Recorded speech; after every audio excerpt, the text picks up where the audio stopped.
Yo, this is Savage Scientist with a quick update on my Gangsta PC build.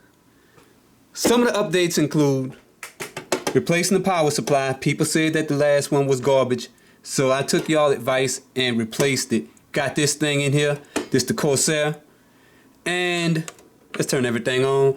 I installed this reservoir, and when I turn this computer on, notice